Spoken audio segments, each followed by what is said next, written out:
হ্যাঁ বন্ধুরা, এই যে জায়গাটি দেখতে পারতেছেন, এটা একটা এইচডিবি এরিয়া চুয়াচুকাঙ্গার ভিতরে, কিয়েটং প্রাইড।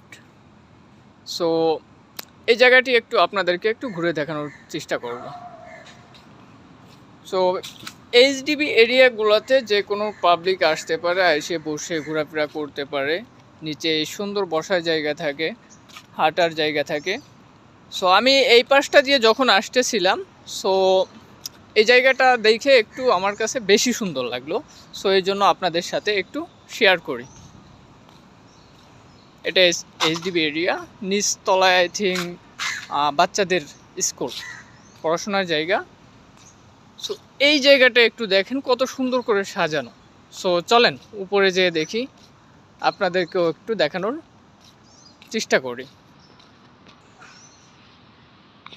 সিঙ্গাপুরে অ্যাকচুয়ালি অনেক ধরনের গাছ দেখা যায়, বাট কোনো ফল ফ্রুটের গাছ তেমন দেখা যায় না, খুবই কম। এটা নিচে পড়া রয়েছে দেখি, এটা আই থিঙ্ক চালতে, চালতে। হ্যাঁ হ্যাঁ, এখানে চালতে গাছ দেখা যাচ্ছে। সো অনেক দিন পরে আমি চালতে গাছ দেখতে পারলাম। সো সিঙ্গাপুরে সচরাচর ফল ফ্রুটের গাছ দেখা যায় না। সো এখানে বেশ কয়েকটা চালতে গাছ আছে দেখতে পারতেছি। সিঙ্গাপুরে ফল ফ্রুটের গাছ বেশি একটা সরকারের পক্ষ থেকে লাগায় না, কারণ এটা দেখা যাচ্ছে পরিষ্কার করতে হবে, ইভেন গন্ধ ছড়াবে।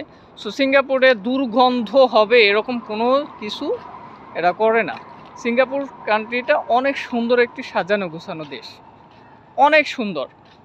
সো আমি এই ভিউগুলো দেখতে পারি, এই সৌন্দর্যগুলো দেখতে পারি, এটার জন্য হাজার হাজার শুকরিয়া। কারণ আমি যে কাজটা করি এই কাজের সুবাদে আমি দেখতে পারি, কারণ আমাদের ওরকম পর্যাপ্ত পরিমাণ সময় নেই যে আমরা সব জায়গায় ঘুরে ফিরে দেখব। কারণ সপ্তাহে একদিন ছুটি পাই। সো সপ্তাহে একদিন দেখা যাচ্ছে যে ঘর গোছানো, কাপড় চোপড় ধোয়া, ইভেন কারোর সাথে দেখা করা। সো এইভাবেই কিন্তু সময়টা চলে যায়। সো এই এরিয়াগুলা কিন্তু আমি জানতামও না, আমি কাজের সুবাদে আমি অ্যাকচুয়ালি দেখতে পারি।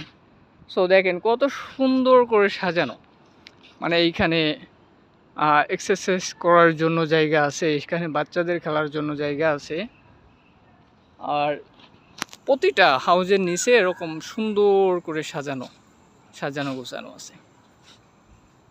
সো যাই হোক বন্ধুরা, আপনাদের সাথে ছোট্ট একটি ভিডিও শেয়ার করলাম। সো ভালো লাগলে লাইক দিবেন, কমেন্ট করে সাথে থাকবেন।